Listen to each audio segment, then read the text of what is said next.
What's up, everybody? Happy 4th of July Eve. Actually, we're like literally an hour away from fireworks. Actually, already heard some fireworks right here. Tony Cutillo here off the Tony Cutillo Show. Obviously, make sure you hit that like, make sure you hit that subscribe, everything that you could do to continue to show support and get involved in the conversation. Now, I'm actually a little surprised that we're talking about this. I wasn't going to talk about this, but I feel like it has to be talked about.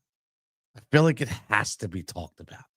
And, you know, Bryce Harper, no matter what's up, Adam, checking in. Bryce Harper, no matter what you say, I always feel like it's never going to be good enough in Philadelphia. So Bryce Harper's Philadelphia legacy, an early look. And this has been talked about all day. So it's been talked about all day, and why not? Let's talk about it on here because I honestly think at first, the first sight to me was, wow, this is ridiculous. It's all about clickbait. It's all about getting clicks. I honestly, the first thing I thought about was it's all about getting clicks. But then I really started to diagnose it and I really started to digest it a little bit. And I'll be honest with you, man.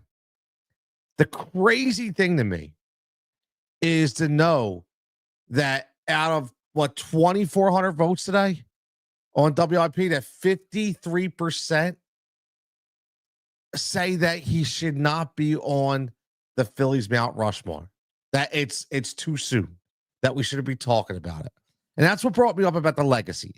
And some of the comments I think are a little bit crazy, right? I do. A lot of people are talking about if people are fanboys, you need to win a World Series first. You need to help us win, man.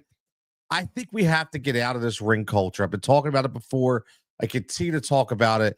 Stop living in the ring culture atmosphere. We need to stop doing that because when you're living in ring culture, you are limiting all your perspective. You really are. And I think you just have to look at where this franchise was. And also, let's think about this. You could be the question of, when you're taking an early look at Bryce Harper's legacy, what would happen if we were talking about an early look at Manny Machado's legacy? What happens if it wasn't Bryce Harper and it was Manny Machado? Was Manny Machado give us the moments that Bryce Harper did? See, I always look at this in so many different ways. Again, if you're listening right now, check in. Let me know how you feel. Is it too early to look at Bryce Harper's Philadelphia legacy? Is it too early for you? What are you feeling right now? And I think a little differently than the most. And the reason why I say that is because if you follow my youth sports pod, Fighting for Overtime, and if you don't, make sure you get over there and you follow that Fighting for Overtime sports podcast. It's for youth sports. And I always talk about memories and moments. I talk about Bryce Harper. Let's talk about memories and moments. Let's talk about a lot of different things that aren't being mentioned. Let's talk about playing with a torn UCL and deciding, you know what? I'm going to play as long as I can DH. And I'm going to learn a new position for this team. Right? So many different times this guy has stepped up in so many different ways. Put the Philadelphia Phillies franchise on his back. Put the Philadelphia franchise on the map.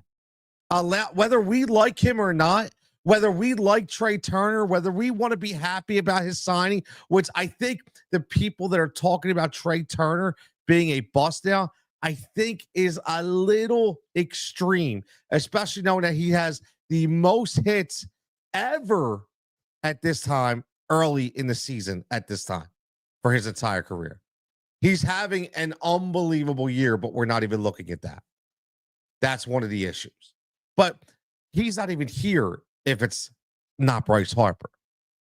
Certain pitchers, again, Zach Wheeler, maybe Zach Wheeler decides not to extend himself right here in Philadelphia if there's no Bryce Harper.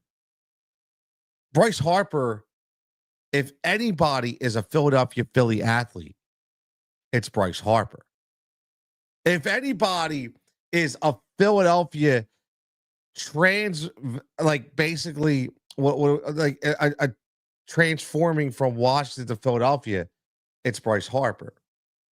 Now, if you look at the people that want to say no, are they the same people that are all over Chase Utley? Are they the same people that are all in the Chase Utley crowd? Right? There's another one. Tommy checking in says there is no Schwarber without Harper. 100%. Like, people get a little too carried away with the championship because last time I checked, and you could punk me on this, okay? Because I know I'm right.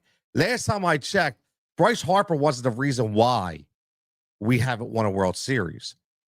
Bryce Harper had given us more moments in the playoffs than anybody on this squad. Okay. And the funny thing is, people, instead of talking about that, they're talking about, well, we didn't win. He doesn't have a ring. So he can't be on Mount Rushmore.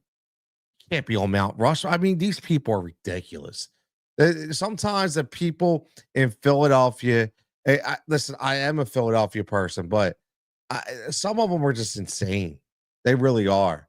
They really don't look at this logically. They don't. And if they do, it's because, or I should say, if they don't, it's because they want traffic, they want hits. But this is a realistic question. And I will say the reason why it's realistic, and again, I'm on the side that says that he is on Mount Rushmore right now, right? Is that he's had so much impact on this team now, from the time he signed to now. I would say he's had more impact in the last 5 years than any other Phillies ever had on the squad. And I'm not ashamed to say it, man. I'm sticking by it. I think he's had more impact on the squad than I've seen possibly ever. Comes over. It's the first of those big time 310, 13, 14, $15 million, or I should say 15-year deals. All right. It's one of the first. He played it the way he wanted to. He put in specific parameters of a contract that he wanted to. We all loved him for it. He plays his ass off every day. He gives it everything he got. This guy's also 32 years old. And unfortunately, I will say this, that the window was starting to close a little bit. Right? It's starting to close a little bit. And I think this might be why people are starting to talk about this. Bryce Harper, if he doesn't win this year, and I would say next year, I'll be honest with you, man. I don't think he ever becomes that best player on a World Series team that he's been the last 3 years. He was the best player in 2023, right? When you think about it, he was the best player. And, you go back in that San Diego NLCS. I mean, does anybody give you any more moments than Bryce Harper? I don't think so. Adam says Harper's legacy is going to be a Hall of Famer in a World Series or two, something Embiid will never accomplish. Interesting.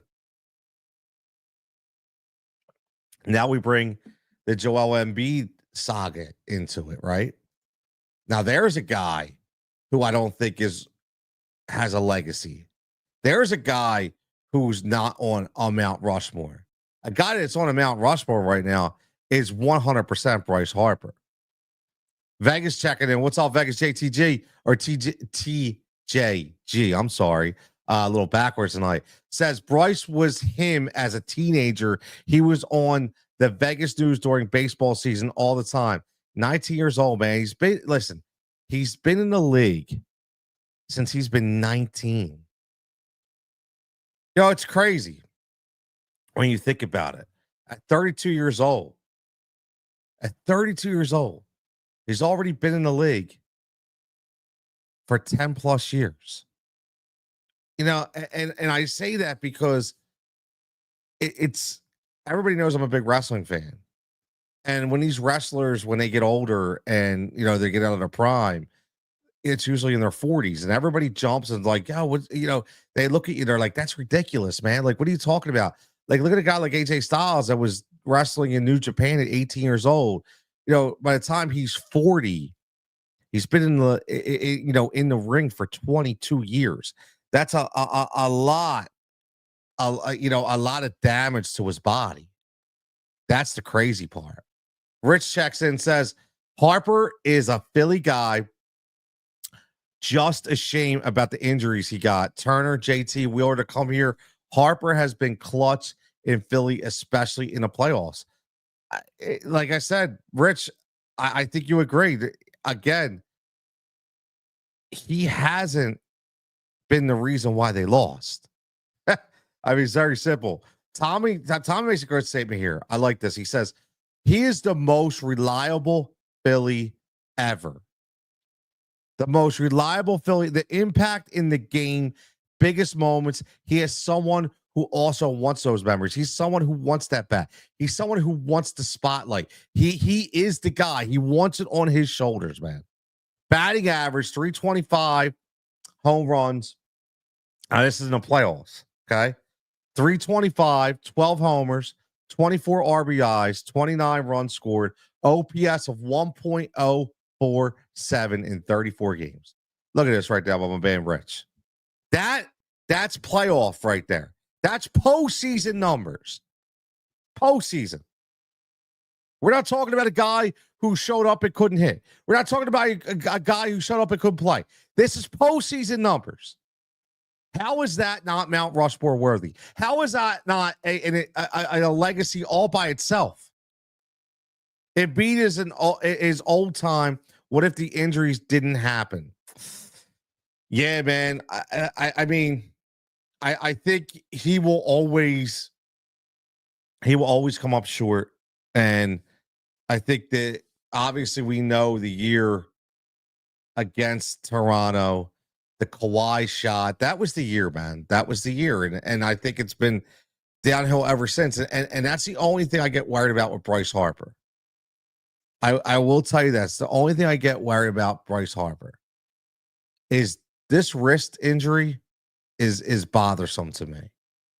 It is, because it's not because it's a wrist. It's not because he swings a bat more violently than anybody else. It's because his body isn't healing the way it used to. And when that happens, we all know, listen, we all been here. Every one of us on this chat, everyone I'll put on this stream, we've all been here. Father Time and Mother Nature are undefeated, man. They're both undefeated. It's their world. We're just living in it. And when Father Time steps up to the plate and says, no mas, right? No mas. Guess what? Starts to go downhill. And Bryce Harper saying, look, we got to a point with the wrist where it just wasn't getting any better. Wasn't really, we just had to roll with it. And it has to be managed. But you have to start managing injuries instead of letting them heal. That's a sign that prime is almost gone. And that's what scares me, because I don't want to be sitting here 5 years from now and say, damn, we wasted Bryce Harper. And unfortunately, it's not going to be Bryce's fault. It's not going to be Bryce's fault. And that's the sad part, because Bryce did everything he needed to do. And then some. He single-handedly sent us into the World Series against the San Diego Padres. Single-handedly sent us in the World Series. Rhys Hoskins was unbelievable. And that series was won with Bryce Harper. A guy, by the way, who decided that I'm going to forego season-ending surgery and play all year, even though I can't play in the outfield. That's a guy who, we always cheer for in this town. That's the kind of player that we always want to root for in this town. We love AI. Why do we love AI? Because no matter his size, no matter his work ethic, he left everything on the court no matter what. Played through pain, played through adversity. He never stopped. That's why we love AI. So why do we not give Bryce Harper the same just due? Bryce Harper leaves everything on the field. Bryce Harper, a $300 million player, $330 million player, decides, you know what? I'm going to learn a new position because that's the only way I can stay on the field. That's pretty damn impressive. That's really, really impressive.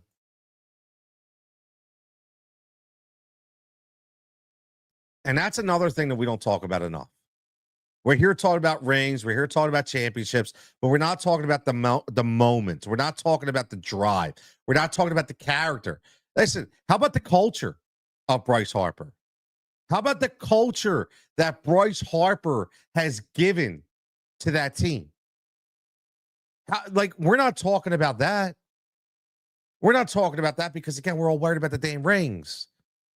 We're all worried about the damn rings. Rich says as you get older, injuries take way longer to heal. Father Time, the only undefeated person in history, man. 100%. Tommy says, wasted Bryce is crazy.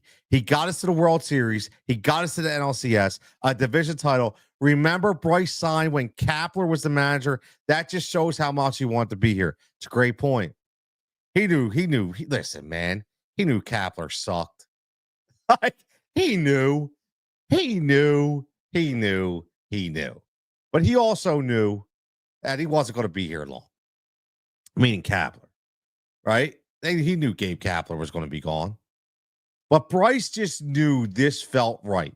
This situation felt right for him. He knew this was a blue-collar town. He knew that with his dad being a blue-collar iron worker, he understood. He got it. And he'll always understand. And I think a lot of people, they look at him and say maybe he should say a little more. Maybe he should do a little more.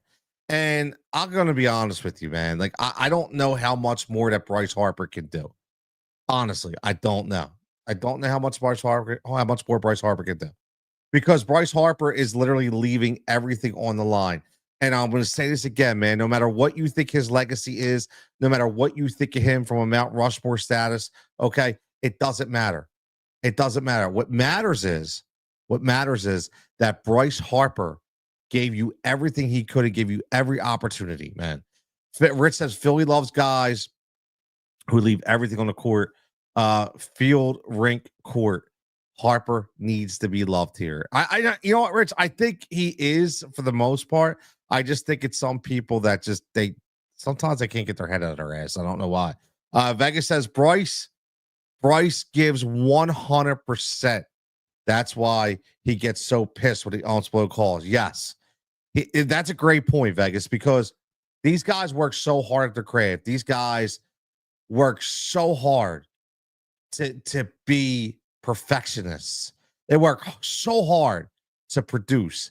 And when a missed call happens, even though they understand that umpires are human, they get down, man. They get pissed because they know that could change the perspective of an entire game. Look, that changes the perspective of an entire World Series, possibly. We didn't win. So right away, we want to blame it on Bryce Harper, right? It's ridiculous. Tommy says, do you think his answers about his love for Philly is real or just to make us happy? That's a good question. That is a good question because I'm going to be honest with you. I was not the biggest Bryce Harper fan when he was in Washington. And I thought in the beginning, the reason why he came here was because it was kind of like low-hanging fruit that he thought, you know what? If I sign with Philly, I already know it's just going to be an easy sell. Like he knew he could wrap his head around a lot of different things with the work ethic. And again, I think he had a layup because remember it was him and Manny, and everybody hates Manny, right? Everybody thinks Manny's a bum. Everybody thinks Manny's a guy who takes shortcuts and a guy doesn't respect the game, whether that's true or not. Just this is the perception. So right away, Bryce Harper's going to come in and easily be the next coming of the good guy, so to speak. So I think he definitely had that low hanging fruit. But I'll say this, Tom, to be honest, I don't think he says it just to make us happy. I think he's matured in such a tremendous way. And I think, a lot of us, we've all been there. I mean, you're a lot younger than I am, but we've all been there where we were growing up and we took a lot of things for granted, right? We took a lot of things for granted. And a lot of times, in our younger days, we look at our parents, we look at our guardians, we look at our mentors, and sometimes we don't really respect everything they go through. And if you read about Bryce Harper's dad, again, kind of the union blue collar worker, man. Guy that did his 9 to 5 every day. Okay, or his 7 to 3 or 8 to 4, packed his lunch, right? Worked the overtime when he had to, but they didn't sleep and made sure that his kid had the best things that money could buy. Everything he could, he gave everything to his kids, right? So I think at that time, in a way, Bryce probably didn't even respect that when he was a young kid, right? Like indirectly, I think he probably just took it for granted. And I think when he came to Philly and he saw so many people that were like his dad, so many people that he said, wow, these kids over here, man, look them up to their dad, man. I remember, maybe did I take my dad for granted? Did I take it? And I think that when he really looked at it, it really defined himself, as a different player. And I think that soon as that clicked, it gave him a connection with the fan base, a silent connection, basically, that we're not aware of. And I think because of that silent connection, he right from that instance just changed his tune a little bit. And I think that he got it and he understood. And I think that's why I think it's real. I that's why I think it comes from a good place. I think he understands the booze. He understands the passion. He does. He understands it. Because what's funny? Here's what I'll say. I think he's us. I think he feels it too. You think when he's sitting there in the clubhouse and they just go up 4-3 and the bullpen blows a lead, Strom comes in and gives up a couple hits, you think he ain't pissed off? You think he don't want to go out there and rip the dude's hat off or rip his hair out? Of course he does. Of course he does, because he feels it. He's saying to himself, you got to be ridiculous, man. I just busted my ass, go out there and make that play. You just gave it up in 30 seconds. Of course he does. He's like us. He feels it. He lives it. So I think right there is why I feel like it is all real. I do. Japan says, Tony, you're the man. Japan, you're the man, brother. I hope you have a happy 4th to you and your family as well, to you and the family as well, man. Hopefully there's some safe fireworks out there, some good food tomorrow, and everybody's enjoying Japan as always. Tommy wants to know, what's your top favorite Bryce moments? Wow. That's a hard one.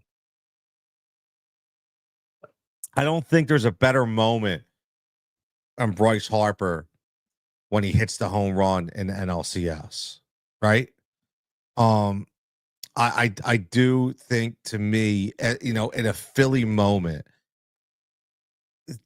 just the electricity, just the aura of him coming up to the plate in that moment. We all knew what was happening. We felt it, right? We all felt it. And I think that moment right there, and no matter what game winning runs, it doesn't matter. I don't care about upper deck shots. I don't care about any of that. I care about that typical Bryce Harper swing to the opposite field. We knew it was gone. And yeah, the Cubs walk on that. Remember that. I get it, right? I do get that, man. I definitely do get that. But I just think that, him running around, there was a couple things during that home run that I loved about it. Number one, listen, he knows.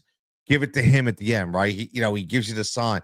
But also the quick stare down of Manny Machado a little bit, because Manny did a couple things before that were a little unsportsmanlike, so to speak, that people don't remember. So I like that part too. Like basically, yo, dude, this is my house, right? Bryce said this is my so that home run right there, so many defining moments on that hit, the trot, and and the emotion coming back. So I love that moment. Um, Bryce is one of those guys. JT, Vegas TJG says, Vegas is one of those guys you hate when he's not on your team, but when he is, you love him, kind of like Dennis Rodman. I agree, man. I do. I completely agree. I say it all the time. There's so many players in whether it be the NBA, the NHL. There was guys in the NHL when I used to watch hockey back in the day that we hated. Guy like a Matthew Barnaby, guy like a Chris Chelios, Ty Domi, right? We hate those guys in Philadelphia, but guess what? We would love them if they were on our squad, right? It's the same thing, man. We did not love Bryce Harper, but guess what? When he came here and showed that he was him and he bought in, yes, we love Bryce Harper. Vegas says, I like this. He says, Tommy, mine is him hitting a homer onto US 95 when he had a game at Western High School. It had to be 525 feet. Wow, that's a memory. I like that. Definitely. My man Albert checking in. Albert checking in says, happy 4th to you and the family. As always, brother, you too. At you too. Appreciate all that you do. And he says, what or who do you want the Phillies to get by the trade deadline? It's a good question. Everything. Nah, listen, to kind of summarize this up, not to talk about any individual players, but my biggest knock continues to be the inconsistencies in offense. And I think until you shake that up, I don't think that you can go any farther. So I think that Dombro, and I know it's not Dombro's MO. Okay. Dombro's never, crazy aggressive at the trade deadline. Right. He always tinkers and makes little moves. But I think this is the year that I think he's seeing what we see. And I think he has to understand that the window's closing, man. It's closing with some of your players. So I think, listen, he needs a right-handed power bat. He needs a right-handed power bat. I mean, it's very simple. That has to be a right-handed power bat. Needs to be a priority for the Philadelphia Phillies. It's just simple, very very simple. Has to be a right-handed power bat. And I do as these days go on, and the rumors are out there. I think Nick Castellanos is getting moved. I know a lot of people are going to love that, but I'm a Casty guy. I love his attitude. He's a guy that can be counted on every single day, whether you like him or not. I know he does some things that maybe you're not always happy with, but overall, I think he's been a tremendous player for the Philadelphia Phillies. And I think he has a big locker room presence. However, I do think that thing with him and Topper, it's still lingering. And I think some of the comments that he came out with, meaning Nick, and some of the stuff on social media, I do think that rubbed some players and the organization the wrong way a little bit. And I do look at times that possibly, if you took Nick out of the lineup and added, a different style of hitter, I think possibly that lineup gets a little better. But we'll see. But it's definitely going to be, it's got to be a top tier power back, guys. It's like a lot of people when you watch the Dodgers last year, even though they had the studs and Otani and Freeman, the one guy that basically won everything for him was Teoscar Hernandez.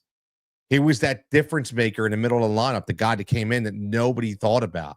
The guy that had all the power from the right-handed side. So I think that's what the Phillies need, man.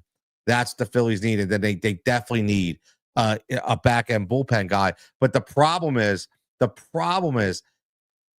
you need a different mindset too. So you got to get the back-end bullpen guy. And I still think Kerkering is your closer.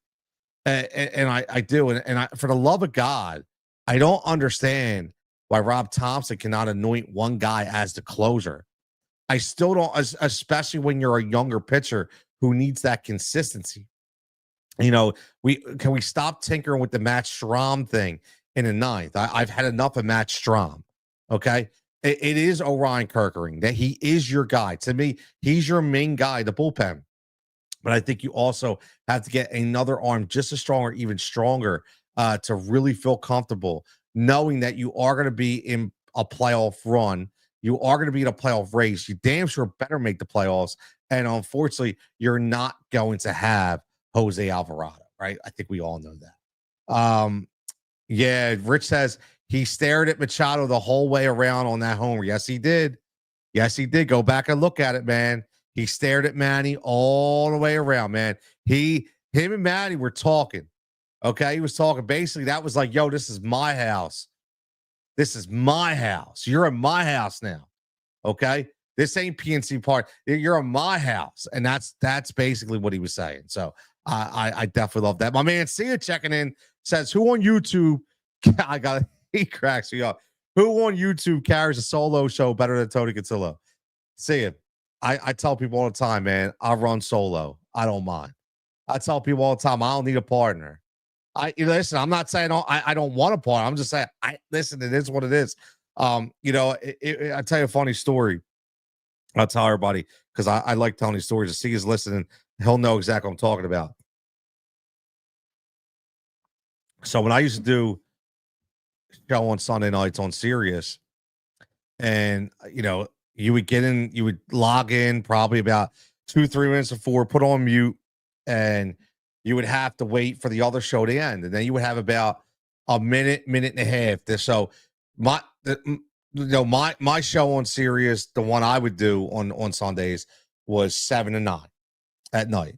So 7:02 technically is when the first segment would begin, and a lot of times my partner would be late.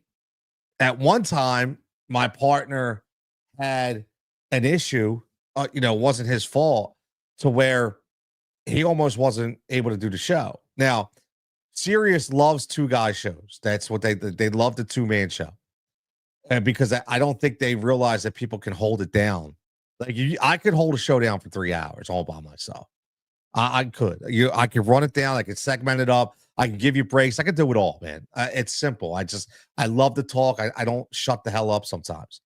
So when I got there, before this one happened, I always tell the producers, listen, this guy's late. Don't worry about it, dude. I could swing it. It's no big deal. If I got to do the whole episode by myself, no big deal. And I'm like, yeah, man, but I don't know. It's tough, and I'm like, trust me, I could do it. If it has to, I could do it. So the one time my partner had some issues with the family and he was running late. So we start off and the producer's going, yo, he's not here. He's not here. I said, don't worry about it. Let's just roll. Let's just roll. And he's like, you sure? I'm like, let's just roll. And we're good. So I did the first 2 segments. First segment's the longest at 17, 18 minutes. Then we take a break. Then I do another 10-minute segment. So I did about 28 minutes by myself. And after the show was over, the producer's like, damn, dude. He's like, all right, so when you say you could do it on your own, I got you now. Like, I get it. Right? He's like, no worries. Listen, no worries, man. Like, no stress, no nervousness, no. And that's not to sound cocky, just because, you get used to it over and over the years that, you kind of just buy into it, right? You kind of just buy into it. And you know what your strengths are, you know what your weaknesses are. So yeah, Rich says I've seen him on here for multiple hours. We've talked football, basketball, hockey, WWE, bowling, LOL. Listen, when I get off of this stream, I'm gonna pop on and I got some fantasy talk for the alternative edge, right? So I'm gonna be doing some alternative edge talk as well. I just talked about Caleb Williams last night. Tonight I want to talk about Patrick Mahomes and Jason Kelsey. So a lot of good things. Then I'm going to be doing a lot of content for Odd Shopper coming up in the next week. And it sounds like me and my man Aton, are going to have a show together for football season. So I'm looking forward to that. 2 Philly guys that should be on the radio somewhere that aren't. No disrespect to everybody else, but two Philly guys who should be there, but still doing their own thing, and regardless, so it's all good. So we'll give you our perspective on here, which is fine. Listen, guys, seriously, I appreciate it. I appreciate all the comments. Nobody doesn't like Jigsaw. Tony's his own wingman. I just have fun, man. That's what I do. I have fun, and honestly, it's like if somebody said, "Yo, can you lock down a show for a couple hours?" Sure, no problem. You need notes? Nope. I don't need anything, man. We're good. I can figure it out. And that's the beauty of things. It's because you're a soccer fan, right? Well, I'm gonna kind of interrogate myself a little bit here, Eric. So yes, I am a soccer fan, soccer coach for years. Do I enjoy watching soccer? Sure. Do I religiously watch it? No. But he says you heard about the Yogo Jada. No, talk to me, man. Talk to me. I did not. So let me know because I don't know if you're talking about something happened today, tonight. But yeah, let me know. Sia says it's such a skill. You know what, Sia? The funny thing, and can I just let me say something? I do have to say this because Sia's on here. And again, if you're not following at Sia Najad, make sure you get on on X. He's big on X, man. Like certain people are big on different platforms. Sia is big on X. So at Sia Najad, pull his name up right here. Go like his X account is his name at Sia Najad. I got to give Sia the ultimate praise because, and I actually just talked about Sia the other day. I was having a conversation with somebody, and they said, "Man, like you just don't stop." I said, "What do you mean?" They're like, "You're here, you're there, you're doing this, you're doing that." And I said, "Yeah, man. Like, the problem is, I don't think I was ever really explaining to everybody what I was doing." And that's a direct compliment to see it because, look, I'm going to be honest with you. Like, I had a heart to heart with Sia probably a year ago.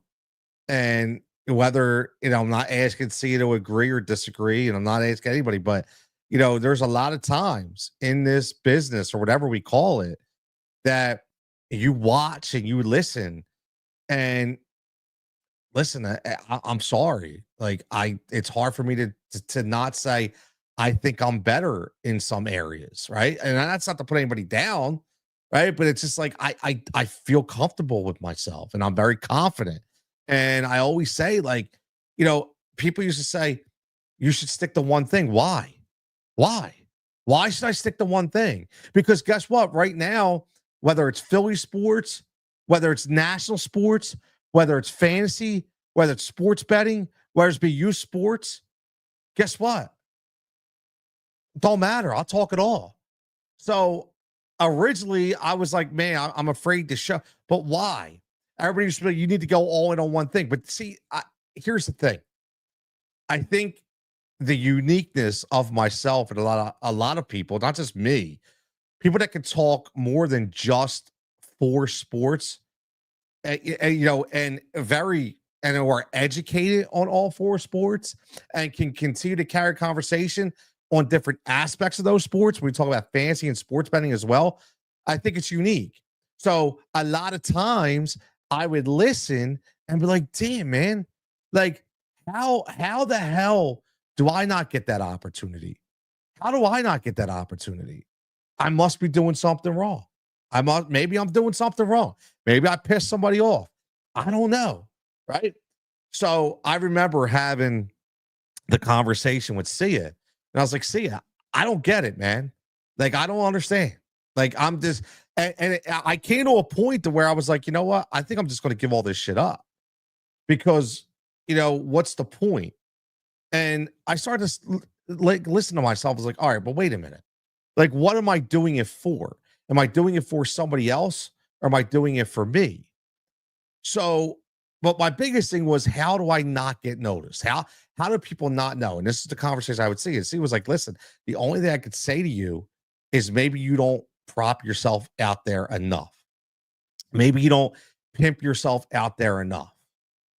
And I'm never really that guy, right? I hate being that guy. I don't like to be a prop guy. I love props in a betting market, but I don't like to prop myself up. And one thing that Sia said, well, maybe you should get yourself out there better. Meaning, like, maybe you should talk about more about what you do, promote yourself more. Do and you know what? He was right. He was right. Again, within that year, me being out there more, not just doing more content or more shows, but explaining to people what I do besides the sports element, from a marketing standpoint, from a public relations standpoint. I just took a role on with the Together We Dance Foundation. Shout out Mike Barnes for giving me that opportunity for kids that again are disabled and that have learning disabilities and things of that nature that should be included. And now I'm the director of communications. Now I'm helping plan events. I'm helping publicize events. That's what I do. As a consultant, walking into a dealership and, a high profile dealership and helping them understand how their marketing is wrong and what they could do to prop up different aspects of their game. It's what I do. Right. I never used to post that, but now I post it. This is what I do. So now people go, oh, well, this dude just don't talk on a microphone. No, actually, I do a lot of other things. And again, that's just more things added to my resume. But I enjoy it. That's what keeps me going. I can't sit still, man. I'm all over the place. So, until I had a conversation again with Sia, who only knew me for a couple years, just, specifically through these kind of platforms, he hit the nail on the head right there. And if he didn't not give me that advice, and we all, and please understand something, we all need somebody, right? You're never, whether it's in this business or another business, you always need somebody, meaning somebody to bounce ideas off of. You always need that person. Who is your person? And that day, seeing a job was my person, and see, was spot on, man. He was spot on. Now again, listen, I still think I should have, my own time on Sirius, and I don't, but that's okay. Am I mad? No. Do I feel like I should hold my own? Absolutely. But it's okay. It's okay. There's a reason why people are where they are. There's a lot of stuff that goes on, and good and bad, right? Let's be honest, good and bad. But I can't control that, man. As I get older, I can control what I can control. I can control is giving the best kind of show that I can. So right now, that is the Tony Cutillo show twice a week. That is the Alternative Edge twice a week. That is a youth sports fighting for overtime pod once a week. Okay. And that's what I do. And then on the weekend, it's going to be a lot of odd shopper content, right? It's going to be a lot of odd shopper content when we talk about, getting ready for Sunday. So yeah, Vegas says Tony is the James Brown of Philly sports. I try, bro. I try, but I'm not just Philly. Like, I'm not, and I will say one of the one of the biggest compliments I ever got was, whether we like him or not. And I have my issues with some of the moves that he made within his company. Another guy that I greatly respect, and Vince Quinn, who did WIP for a long time, and now he's doing his own thing at SBX, down the Pyramid Club with podcasting. I was on his show a couple times, and me and him had conversations. And he's like, "Listen, man, I'm gonna be honest with you. Like, I haven't heard energy and like this since since Anthony Gargano." And I took that as an ultimate compliment, not because I always agree with the cuz, and not because I'm always in with Anthony Gargano, but because I respect that he stood the test of time. I do respect that he's been in the game, for X amount of time, and he continues to give that energy. So that was the ultimate compliment, man. So Eric says he's talking about Diogo Jota.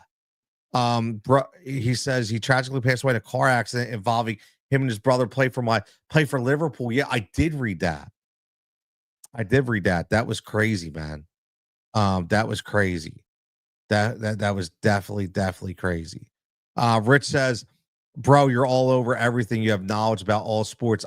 And again, that's because that's all I did growing up, right? And I try to tell my kids, other kids, you use this like this phone.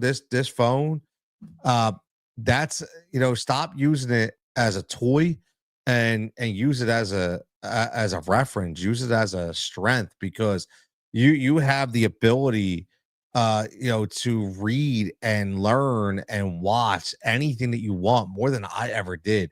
And if you want to be in the sports arena, if you want to be able to really hold your own when it comes to sports debates, man, this phone, man, just use it and study. There's so much out there, so much more out there than there was when I was a kid. Really. Eric says, when will Painter be called up? Do you give Abel one more chance, or is he up for the rest of the season? Maybe goes to the bullpen if he struggles again. I'll tell you what, man, they screwed that Abel thing up. I don't care what anybody says. They screwed the Mick Abel thing up. That the Mick Abel situation, I mean, that was, you talk about giving you everything right on a platter with Mick Abel. I mean, let's talk about it. I mean, this guy went from being a tier one trade asset to like tier three. So now people talk about tipping pitches. Now maybe his mechanics, maybe he has a confidence issue. That's bad, man. That's bad. And I think, Tommy, even though I agree with you. You say you think Abel is here just currently for teams to look at him for a trade. His trade value is really taking a hit. If you ask me, you have to strike why the fire's hot, man. You got to strike while that oven is brewing on 450, 500. And now you're only lit, you're lit that pilot probably like 275. You know, e- Especially if you want a big bat, man, a big bat. My man, you guys make me cry, bro. Seriously. Like, I'm gonna be honest with you, man. Like, these are the nights where I get on here, and when the comments come in, and I really enjoy, a lot of this. It makes me at least understand that I actually am reaching, and people understand who I am, which is really really cool. Albert says, honestly, Tony, your show is entertaining, informative, and well done. You have great knowledge and a way to communicate it in an engaging, entertaining manner. It's a must follow show. I mean, Albert, again, Albert, listen, Albert is number one, goes back to the Win Daily days. And I met Albert in the Win Daily Discord and on Win Daily shows that I was doing. And again, the cool thing about that at that time was, I was entering a different space and I never really been a part of. And I kind of had to find my way. I had to be different. I had to be unique. And in the beginning, I thought maybe I was trying a little too hard. And then I really just said, just be you. And that's what I did. I was just me, man. I was just me. So, and it worked out. And Albert's been great. I mean, and a great reference of mine, a friend of mine, and a hell of an accountant too. So if you need help or assistance, make sure you reach out to Albert as well. Gotta throw that out there too, man. My man knows what he's doing. Definitely. He definitely knows what he's doing. Got a really big track record. And again, he's a very knowledgeable sports guy himself who's had a lot of interesting things happen to him along the ways coming up, through the baseball system too. So thank you, Albert, for saying that. As always, I appreciate it. Tommy says, what are your feelings on Kepler's comments the other day? I hated it. I did. Like, honestly, I hated it. Like, and I don't care that he hit a home run. He could have hit two. And man, they were so unwarranted. They really were. Especially when you broke it down and were like, dude, you were playing 80% of the time anyway. Like, it's different if you have it's like all of a sudden now you think you're Kyle Schwarber. Like, listen, man, let's understand why. Tommy, you know as well as I do. And it's the way I look at things too. Does everybody understand why he made those comments? Does everybody understand why those comments were made? Two reasons. Two. Max Kepler. Exactly. You're hitting it, Tommy. Max Kepler signed a 1-year prove it deal. 1-year prove it deal. Okay. That's what he did. So there's two things going on. Number one, if he's not on the field, he can't maximize his value for more money in the offseason. Okay. Because now, we all know in baseball, these contracts are dictated by production and dictated by numbers and analytics. So if those numbers aren't there, his market value is going to be below what he predicts. So right away, this is all about Max Kepler, right? Max is like, yo, I need to get paid at the end of the offseason. And I can't get paid if I don't play. And again, Tommy says it was giving trade vibes. Of course, because he figures, you know what? If I'm not going to be able to play here, let me get traded and go somewhere else where I can play every day, even though you're almost playing every day here. Okay. And give me the opportunity so I can bump up my 200 average. Okay. And I can actually get somewhere that's marketable for my agent to get me some money. It's all about Max Kepler. I instantly, those comments to me instantly took me out of being a Max Kepler guy. I'll be honest with you. Easily took me out of that Max Kepler because I was in on Max Kepler in the offseason. I thought it was a great signing. Because it was a guy who was injured a little bit, a guy who's proved that he has 20, 25, 30 home run power, potential. And I thought in this lineup could be a really good find. Very underrated performer in the outfield. But those comments to me just showed, listen, it ain't about no ring with Max Kepler. Max Kepler wants to get paid. Very, very simple.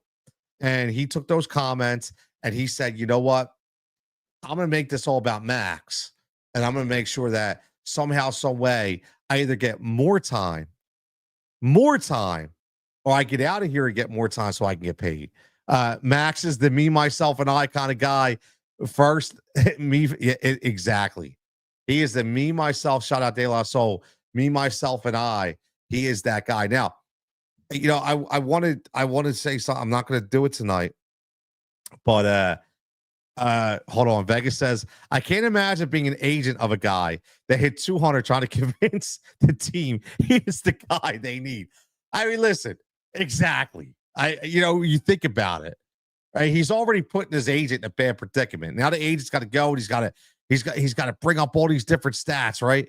So yeah, again, that was all about 100% Max Kepler and him getting paid. So Tommy says, what do you think we are going to, dude, this is the bad question, because I know nobody's going to like this answer, man. Nobody's going to like this answer, but, number one, you completely screwed up the Kyle Schwarber situation. You really,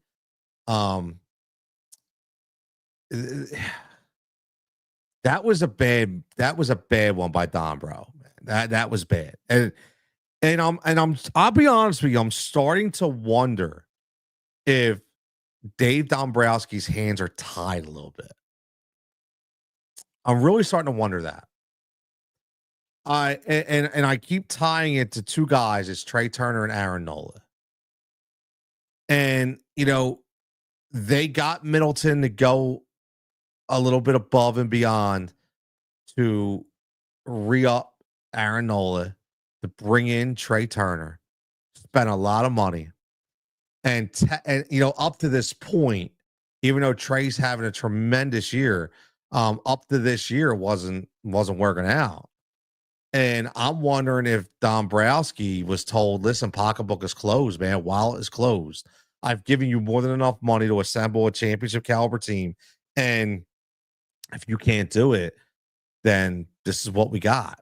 So that concerns me a little bit, but I could see it happening, right? But to get back to, are we going to lose? They're both gone, man. They're both gone. 100% both gone. I am a betting man, and I would say the over and under, like Schwarber to leave Philly, I think is like minus 200. Ranger Suarez is like minus 240.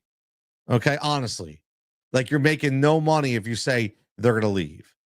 Because it's just not going to happen. The team, the way it's structured, is it's structured for Ranger to leave. It's structured for the next guys like a Christopher Sanchez to come in, a team controllable number. Jesus Luzardo for another year of team control. Andrew Painter, team control, right? You can't pay everybody. If you look at it, it's almost like, remember the Atlanta Braves in the 90s and who they decided were going to be their guys. It was Greg Maddux and Tom Glavine. Everybody else was, listen, I mean, think about the names, man. Browning Nagel at one time, right?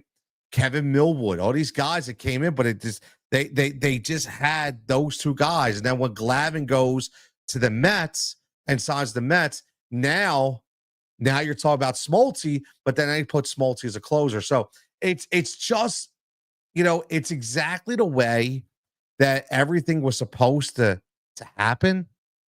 But I think it just happened a little too late, meaning Kyle Schwarber, if you think about it. Yeah, exactly. Tommy says Schwarber is out because the Phillies gave him a laughable extension price. Yeah, they lowballed him.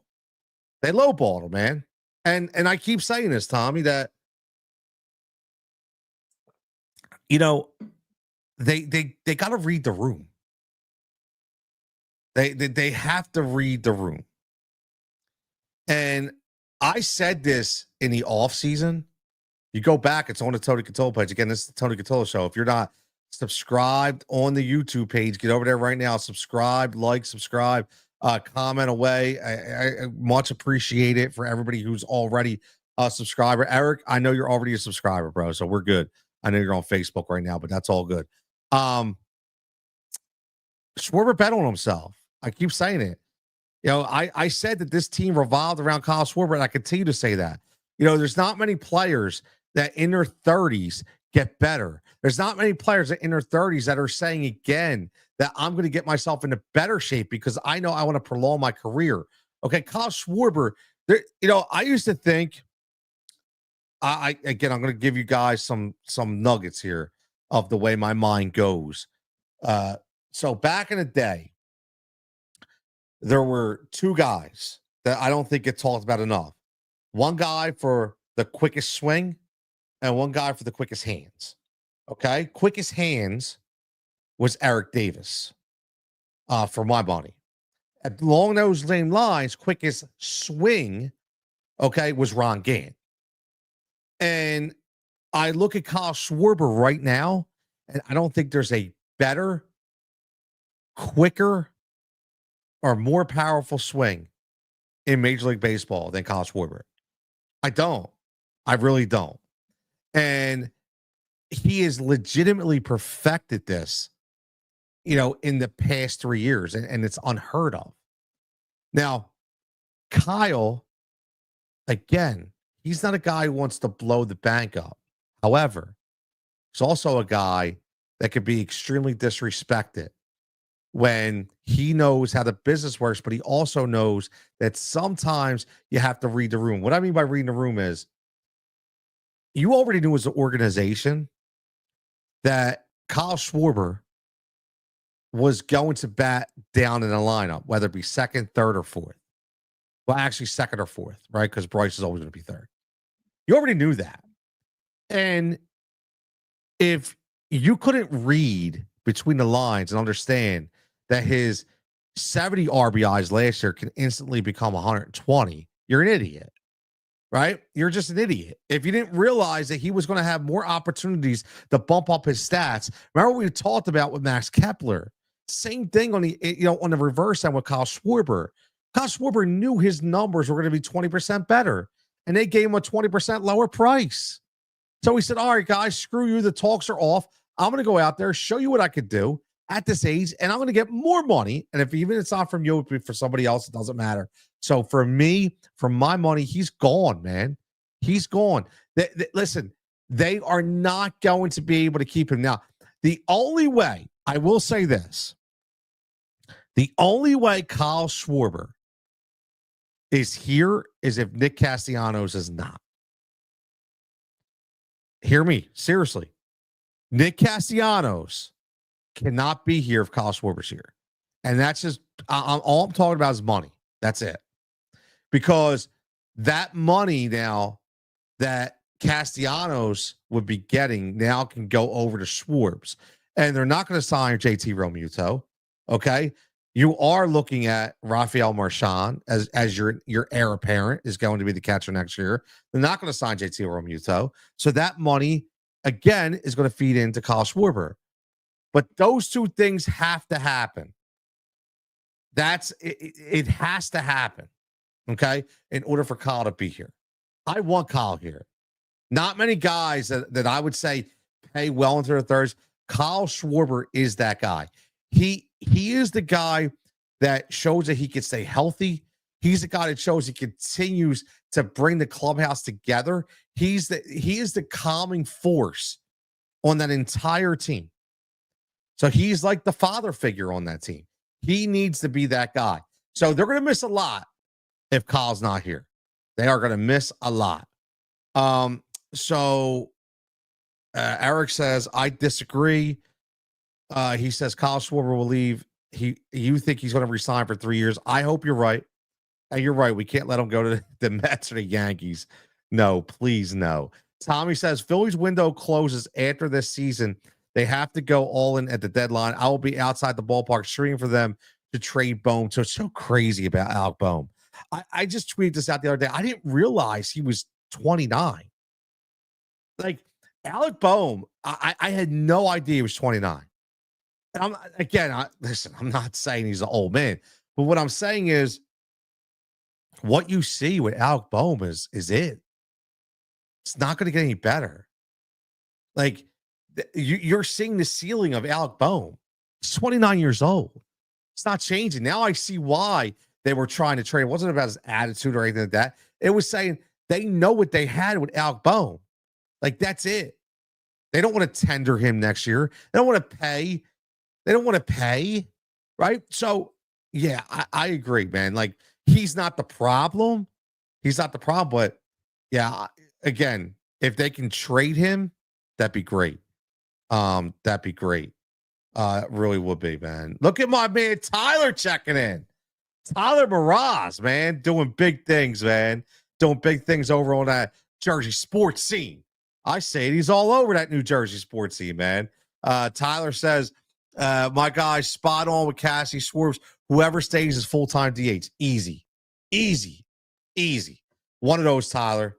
One of those, Tyler. Shout out to Tyler for holding it down when I was trying to build Heat Ratio Sports for all his time and efforts, which was amazing.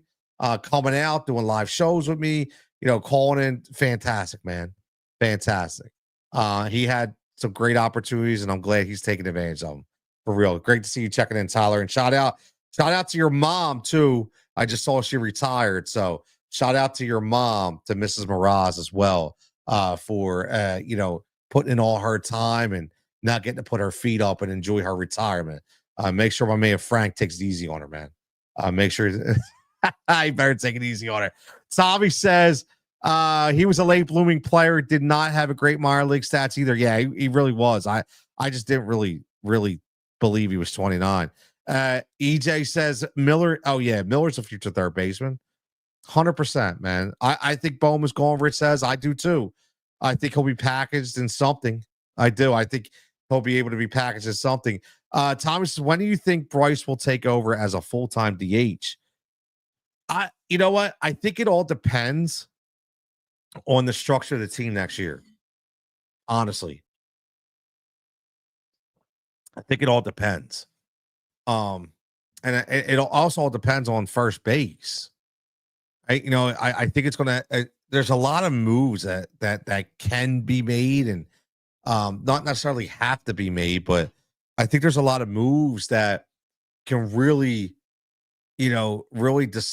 decide basically the future of Bryce Harper, whether it's going to be right field, whether it's going to be first base, whether it's going to be DH. The problem with Bryce, though, Tommy, to me, is it's never going to be his fielding that I'm worried about. It's just going to be the bat, man, the violent swing. I'm always going to worry about the back injuries, the oblique injuries. Now we have, the wrist. I mean, you're talking about, essentially since he's been here three seasons where they've been very injury riddled. So, as much as I love Bryce, you're starting to see the body break down a little bit, and that's not a great thing. So, if he's just getting up there, I don't think it matters. I mean, yeah, maybe it gives him a little more time to rest, and we could say, at that age, possibly be like, all right, look, you know what? If we get him out of the field and we just put him as a full-time DH, maybe we prolong a couple years, but I don't know, man. I don't know. I'm gonna be honest with you. I don't know. I think it could be coming up though. I definitely think it'd be coming up. It definitely could be coming up. I want to go back up here before we get out of here to a question. I had a wrestling question. I had another question. Oh, Vegas says, are you in favor of salary cap in Major League Baseball? Yes. I definitely think listen, the salary cap in any sports league just keeps everything flowing the right way. Right. And I think it actually makes it more interesting. You see what teams really have an understanding of it. I mean, you see what's happening in the NFL, right? With Howie Roseman and the Philadelphia Eagles. I mean, they've mastered the salary cap. And, I think the NBA salary cap is a little crazy with the way they make their moves and with dead money and things of that nature, but at least it gives them structure. And I say all the time, it's all about structure. You have to have structure, man. You have to have structure. So I definitely would be a huge advocate for a salary cap. He's got a wrestling question. He says, wrestling question, is this a make or break pay-per-view for AEW coming up next Saturday? I'm looking forward to it. I'm hoping Paige wins. My favorite AEW wrestler, trying to get the title off of Max. I don't know if it makes or breaks AEW. Honestly, because how do I say this the right way? So it's all about booking, right? That's always your talent is your talent, but your booking is what makes your federation. Your booking is what makes your organization. So your booking allows your storytelling to work. Your booking allows your gimmicks to work. Your booking allows your character development to continue to work. And I think the biggest issue in AEW was always the booking, and I think it's gotten better.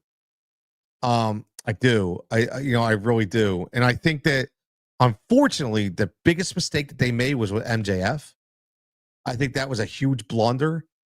MJF was basically must-see TV. MJF was must-see TV. And there was a 6 to 7, 8 month time where all I wanted to watch was MJF. I wanted to hear what he was going to say. He had that Rock territory, right? The 90s Rock. That's who MJF was, man. He was the 90s Rock. He was the 2000s John Cena. Like, he was the guy at the promo stage that you wanted to listen to. And they screwed it up. Right? Now they have him as a sideshow. Stupid, in my opinion. Completely stupid. He should be your guy that's constantly with the promos and the main events, always going back and forth the title. Him, Kenny Omega, Hangman Page, right? I think they are the guys that need to always be Samoa Joe. Is it like they were the guys that should have been your nucleus right there, man? Right? So I think they screwed up that booking. In my opinion, they screwed the booking up, and I think that's why you're seeing a flawed product at times. Now they're killing the booking with Tony Storm, and Mercedes Moné. A lot of people are killing the Mercedes Moné thing. I'm not. I love it. Keep giving her belts, man. Keep giving her belts. Just keep giving what I love. Listen, I was always a huge Sasha Banks fan. I loved that character specifically made by Dusty Rhodes. Um, Fantastic. It went over like nothing I've seen for a woman, at that time. So that legit boss theme was it, man. That was it. She was listen. The only reason why Jade Cargill is Jade Cargill is because Sasha Banks was Sasha Banks. I'm going to be honest with you. Because of the Sasha Banks character, is because of that character is the only reason why Jade Cargill got the hype that she did was because of Sasha Banks. And I say that because Sasha she put that charisma on the map. Okay. She put that legit boss on the map.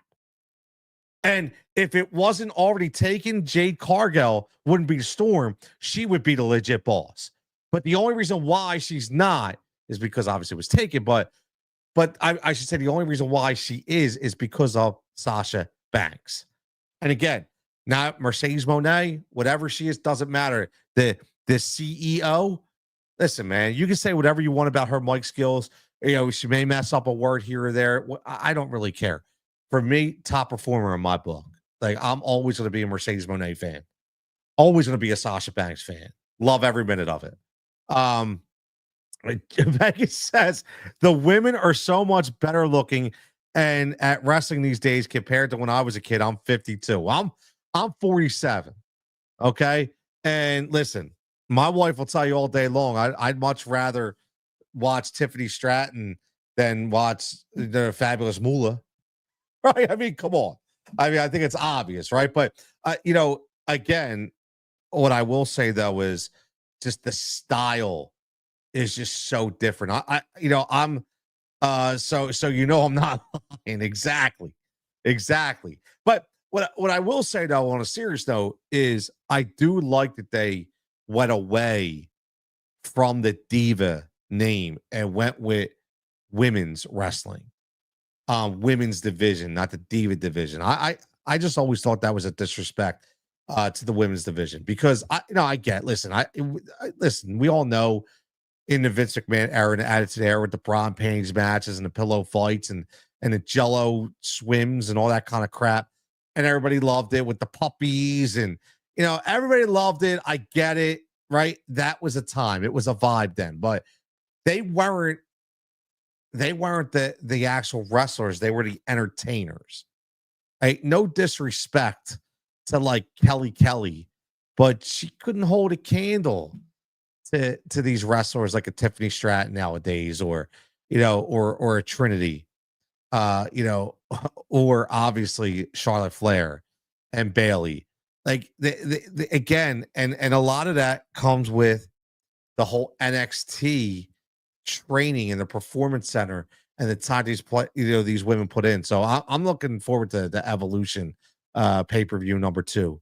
I'm very, very, very very excited about it. Vegas says, right, like the lady George Clooney ended up with. Listen, man, George Clooney had his time, man, for real. I think there's still time with MJF. He just needs to get back in the title picture, and I think he will win as soon as Paige wins. He needs to get back in the title picture. And he needs to be the guy. He definitely needs to be the guy, 100%. Vegas says the NFL CBA is up in 2031. They will try to get rid of these void years. Yes, I've read that, which the Eagles have mastered for sure.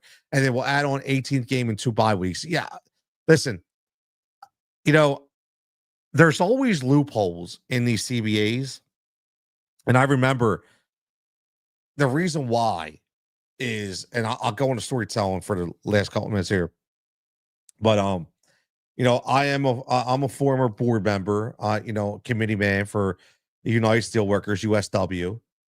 So that in another life, I was a committee man, financial secretary, treasurer, e-board. I negotiated contracts. I've read contract language, and there's always gray areas. Always. Both sides want gray areas. Union wants gray areas, company wants gray areas. So the CBA, you're right, Vegas. I agree that they're going to get rid of those void, but there's going to be also there's going to be other gray areas, okay, that they'll look to exploit. You know what I'm saying? So yeah, so you're right. They'll get rid of the way that they've, the Eagles have been able to master those voided years, but there'll be other gray areas, I guarantee. And Howie and company will final for sure. Eric says, thought on Philly getting a WNBA team. Love it, love it, love it, love it, love it.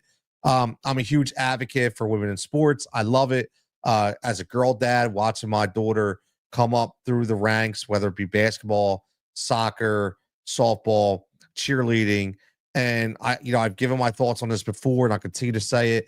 All the fights that we had to do as coaches. I coach girls a lot, and growing up through the system, and the fights that we had to, for field time, for uniforms.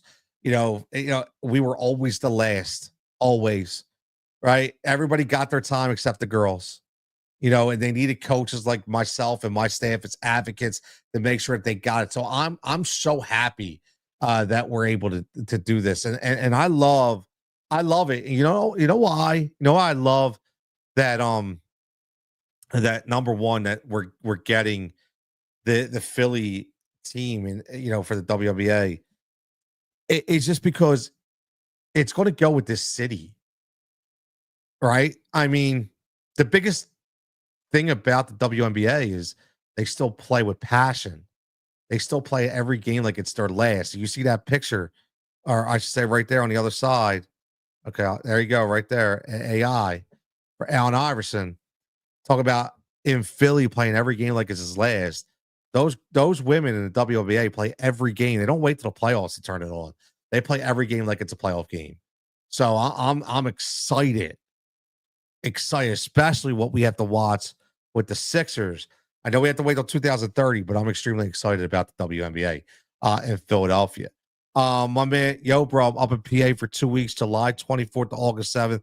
We got yes, we're gonna make that happen, dude, for sure. Like there's no doubt, no doubt. Whether it's a happy hour, whether it's a night, like whatever it is, man, we'll definitely make that happen for sure. I owe you a lot, for real, for all your support over the years, and it'll be nice to catch up and see. You're gonna be a lot taller than me, though, bro. I'm telling you. So that picture that we take is gonna be like Kevin Hart and Shaq. You know what I'm saying? So it'll be pretty funny. But nah, seriously, all love, man. I can't wait. Vegas says they pay people really well to figure out what those gray areas are. You're absolutely right. And Rich says they play in the NBA did in the 80s and the 90s. Talk about the WNBA. LOL. We will sit. Yeah, let's take the picture of the booth. How's that? Take the picture of the booth. Any early teammates? How about the Philadelphia Bells? I know the easy one is, like Rich says, the Philly Johns, the Philadelphia Bells. I don't know, man. Like I wish Liberty wasn't taken. Um, honestly, I think like names like Freedom and stuff are kind of cliche, but I really think that you have to think about some kind of moniker that really drives home Philadelphia. And again, I don't know what that's going to be, or how you do it, but I really, really like something. um I don't want something like Jones or nothing like that. I know it's a Philly, but I don't want anything like that. The Indies, Philadelphia Indies, not feeling it. Short for Independence. Yeah, I get it. Um, Philadelphia Stallions. That's not a bad Stallions. I like that. I like the word Stallions, man. Like cheesesteaks, the Philadelphia cheesesteaks, man. Like nah, I don't have to think about it. I definitely think that there's going to be a lot of options for us. I do feel that way. Um, so I think if we go back and we look at what the Betsy Ross house and um Willie Penn. and Ben Frank. I think the Philadelphia Benjamins. Who doesn't love a Philly cheesesteak? As long as they do it right, Vegas. As long as they do it right. I know there were some. I think it was Kyle Pagan from Cross and Broad tweeted out the other night that people from San Diego were eating a cheesesteak with a fork, weren't even touching the roll. The best part of the cheesesteak is the roll, and they didn't even touch the roll, and they were just eating the meat like with a steak, with a fork. Now, what I will say is maybe they were on the Atkins diet, right, where it was just all meat. Maybe it was all meat. I don't know. I'm trying to give them the benefit of the doubt. Hopefully, that's what it was. Maybe it was just all meat, right? But I will say that cheesesteak is definitely defined by the roll, right? And a lot of good cheesesteaks in Phillies, man. They were allergic to gluten or some new age BS. A lot of good cheesesteaks in Philly, but I'll tell you the best cheesesteak for me was the ones I made on my own. So, um, honestly, so I had a deli around here that gets the really good seated rolls. That's a deli in Richborough called Palante's. Unbelievable, unbelievable sandwiches there. And I'll tell you why their sandwiches are unbelievable. That I'm a really big stickler when it comes to. I don't want a soggy roll. I don't want a lot of grease.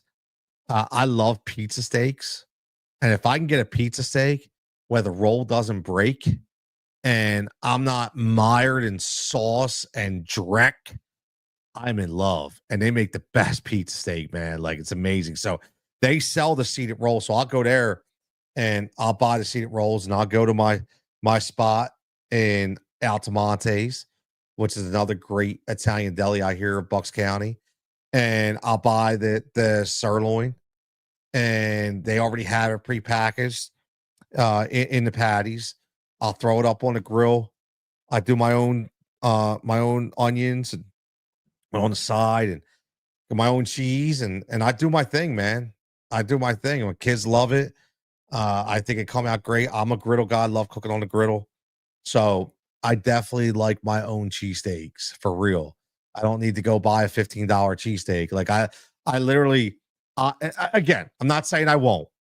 And I will tell you this: if you're gonna put me on spot and say where am I getting my cheesesteak from, if it's got to be Joe's, right? For me, it's got to be Joe's. So many times go down there and on Girard because it used to be in my what do you call it, in my own area down in Philly, and then they moved down to Girard, and I go there before a game, grab one. They're amazing. Always been amazing. Vegas, happy 4th of July. Be safe. Make sure not to no Jason Pierre Pauls, man. No Jason Pierre Pauls for me, brother. I'm not blowing any fingers off.